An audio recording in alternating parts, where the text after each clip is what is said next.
Ciao, salve a tutti, ben ritrovati. Il narcisista ti ha scartato e ora è innamoratissimo di un'altra. Dice Silvana in un commento, eppure da lei non scappa. Non so se ne sia innamorato, sembrerebbe di sì, da lei non scappa. Con me sembrava stracoinvolto, ma dopo un mese circa, nel giro di pochi giorni, ha cominciato a respingermi, a svalutarmi e dopo 15 giorni mi ha piantata dopo che ha manifestato un continuo e terribile disprezzo nei miei confronti, che ho interrotto io dileguandomi. Lei, dice Silvana, alludendo alla nuova partner del suo ex, è anche gelosissima, possessiva, oltre che poco piacente. Come me lo spieghi? Io comincio a pensare che, narcisista o no, sia un grande sfigato che ha bisogno di codipendenza. Da quel che so, nessuno dei due è mai stato da solo. Io sì, anche per anni, e lo sono anche adesso e me la cavo benissimo come sempre. Non è che in fondo lui è scappato da un'insicurezza causatagli dalla mia totale indipendenza? Ad un certo punto ha cominciato a essere arrogante e borioso. Io sono, io faccio, io so, io ho. Competizione in tutto e ovviamente triangolazioni. Così aveva fatto sentire insicura me, ma mi sono ribellata e lui mi ha scartata definitivamente, portando avanti una vendetta assoluta. Intanto Silvana, mai dire mai, come si dice, dire mi ha scartata definitivamente, questo difficilmente si potrà dire nel tempo, perché non sia mai che un narcisista possa anche ritornare dopo decenni, per dire, e che possa comunque rifarsi vivo. A Silvana ho anche già anticipato che può essere che lui avverta un senso di inferiorità nei tuoi confronti, certamente. Non necessariamente lui vuole farti sentire pazza, anche se ti dice che sei pazza, ma in questo caso è probabile che magari lui lo faccia proprio in chiave difensiva. Per capire però in modo preciso un caso personale va sempre approfondito e bisogna avere anche un quadro molto più ampio per capire bene tutte le dinamiche in campo. In quanto alla solitudine di cui accenna Silvana, di questo ho parlato molte volte anche in video specifici, di come un narcisista fatica generalmente a stare solo e a non avere relazioni, e questo è decisamente sintomo di un vuoto interiore, dell'incapacità a stare soli con se stessi.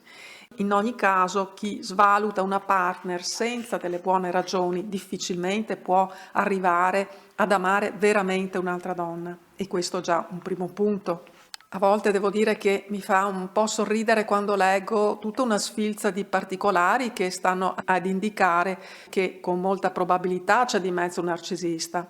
E poi la ex un po' o molto scaramanticamente, perché anche di questo si tratta, afferma: adesso è innamoratissimo della donna con cui è insieme.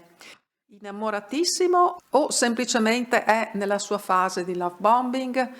Se un uomo o una donna, tralasciamo adesso il discorso del narcisista manipolatore, ma chiunque arrivi ad avere una relazione sentimentale dove anche la relazione non sia durata molto, e a maggior ragione se invece è durata molto tempo, come se nulla fosse, si imbastisca, poniamo il caso, una litigata furiosa o una sfilza di accuse confezionate magari anche abilmente in modo da apparire verosimili, almeno in certo grado, e all'improvviso tutto quello che c'è stato tra voi sembra non esserci nemmeno stato, tutto sembra andare in fumo. Tu non vali più, il rapporto che c'è stato non ha più valore. Alt, c'è stato qualcosa tra voi, c'è stato qualcosa di importante e di autentico, perché se c'è stato qualcosa di vero e importante e autentico, non si getta via un rapporto come fosse pura immondizia. Se no significa che ti sei rapportato da allucinato al rapporto, senza sapere bene cosa stavi facendo, anche perché non sapevi magari bene con chi avevi a che fare. E se non sapevi bene con chi avevi a che fare, perché ti sei lanciato nella relazione o in quel rapporto? E questo vale in realtà anche per l'altro partner, perché si è sempre in due, si è sempre corresponsabili in una relazione e un rapporto, di qualsiasi natura esso sia. Però in questo caso è da vedere chi comunque ha chiuso e voluto chiudere quel rapporto. Il peso maggiore in questo caso, peso maggiore in termini soprattutto di allucinazione, appunto va a chi ha rotto, a chi ha voluto, ha avuto intenzione di chiudere, perché è come se all'improvviso costui si sia risvegliato da una sbornia che lui stesso si è procurato. Allora, un soggetto che agisce così, vogliamo veramente ritenere che adesso, miracolo, è super innamorato, innamoratissimo? Ah beh, tutto è possibile in questo mondo, specie se crediamo nei miracoli, ma teniamo i piedi per terra perché altrimenti facciamo anche noi come i narcisisti. Sognare sì, ma sprovveduti e allucinati no. Lasciamolo essere ai narcisisti stravolgitori di realtà. Stravolgitori di realtà e prede di facili infatuazioni. E pensi veramente che lui sia innamoratissimo di lei o di lui se hai avuto a che fare con una narcisista?